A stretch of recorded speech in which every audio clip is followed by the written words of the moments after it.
بسم اللہ الرحمن الرحیم۔ السلام علیکم ناظرین آج ہم بات کریں گے حضرت خضر علیہ السلام کا ایک واقعہ۔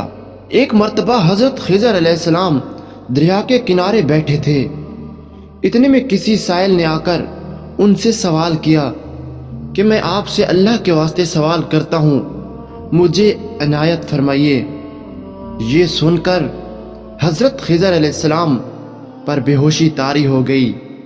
جب کچھ ہوش ہوا تو فرمانے لگے، بھائی میں تو صرف اپنی جان اور مال کا مالک ہوں، تم نے مجھ سے اللہ کے واسطے سوال کیا ہے، لہٰذا میں اپنی جان اور ذات تمہارے حوالے کرتا ہوں، تم جس طرح چاہو اس کو استعمال میں لاؤ، بازار میں فروخت کر کے اس کی قیمت سے فائدہ اٹھاؤ۔ چنانچہ سائل ان کو بازار لے گیا اور ایک شخص سہمہ بن ارکم کے ہاتھ ان کو فروخت کر دیا۔ یہ خریدار ان کو اپنے گھر لے گیا جس کی پشت پر اس کا ایک باغ تھا۔ چنانچہ سہمہ نے حضرت خضر علیہ السلام کو ایک کدال دے کر کہا کہ اس سامنے والے پہاڑ جو 3 مربع میل رقبہ میں واقع تھا، مٹی کاٹ کاٹ کر باغ میں ڈالتے رہیں۔ اور یہ حکم دے کر سہمہ اپنی کسی ضرورت سے کہیں چلا گیا اور حضرت خضر علیہ السلام اس پہاڑ سے مٹی کاٹ کاٹ کر باغ میں ڈالنے لگے۔ جب سہمہ واپس آیا تو اس نے گھر والوں سے دریافت کیا، تم نے غلام کو کھانا بھی کھلایا یا نہیں؟ گھر والوں نے جواب دیا، ہمیں معلوم نہیں غلام کہاں ہے۔ یہ سن کر جب سہمہ خود کھانا لے کر باغ میں آیا تو اس نے دیکھا کہ وہ غلام یعنی حضرت خضر علیہ السلام تمام پہاڑ کی مٹی کاٹ کر ڈال چکے تھے اور اپنے کام سے فارغ ہو کر اپنے مولا حقیقی کی عبادت میں مصروف تھے۔ یہ دیکھ کر سہمہ کو بڑا تعجب ہوا اور اس نے دریافت کیا، یہ تو بتائیے کہ آپ کون ہیں؟ یہ بات سن کر حضرت خضر علیہ السلام پر کچھ بے ہوشی سی طاری ہو گئی اور پھر افاقہ ہونے پر ان نے فرمایا کہ بھائی میں خضر ہوں۔ جس کو سن کر سہمہ کے ہوش اڑ گئے کہ تو نے یہ کیا کیا، ان کو غلام بنا کر ایسے کام پر لگایا، یہ تو انتہائی گستاخی ہوئی۔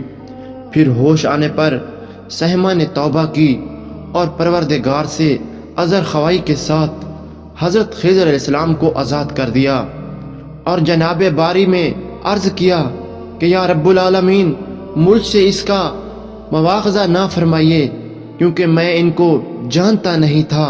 اس کے بعد حضرت خضر علیہ السلام نے دعا فرمائی اور سجدہ شکر بجا لائے کہ اے میرے پروردگار، میں تیرے ہی حق میں غلام بنا اور تیرے ہی حق میں آزاد ہوا، اس پر تیرا شکر گزار ہوں۔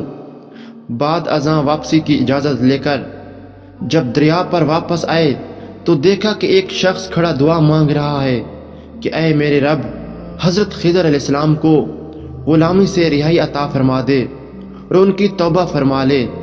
حضرت خضر علیہ السلام نے یہ دیکھ کر اس شخص سے دریافت کیا کہ آخر تو کون ہے؟ تو اس شخص نے بتایا کہ میں تو شازون ہوں، آپ کون ہیں؟ انہوں نے فرمایا کہ میں خضر ہوں۔ اس کے بعد شازون نے کہا، اے خضر، تم نے اپنے لیے رہنے کا مکان بنا کر دنیا طلب کی ہے، کیونکہ حضرت خضر علیہ السلام کا دریا کے کنارے پر ایک عبادت خانہ تھا۔ پس یہ سن کر وہ فوراً میدان میں نکل آئے اور وہیں اللہ کی عبادت میں مصروف ہو گئے۔ اس کے بعد حضرت خضر علیہ السلام نے اسی جگہ ایک درخت لگایا اور اس کے سائے میں عبادت شروع کی تو آواز آئی، اے خضر، جب تم نے درخت کے سایہ میں سجدہ کیا تو تم نے دنیا کو آخرت پر ترجیح دی۔ مجھے اپنی عزت اور جلال کی قسم، مجھے دنیا کی محبت میں رضامندی نہیں ہے۔ اس کے بعد حضرت خضر علیہ السلام نے شازون فرشتہ سے کہا کہ اے شازون، دعا کرو کہ اللہ تعالیٰ میری توبہ قبول فرمائے۔ چنانچہ شازون نے دعا کی اور اللہ تعالیٰ نے شازون کی برکت سے حضرت خضر علیہ السلام کی توبہ قبول فرمائی۔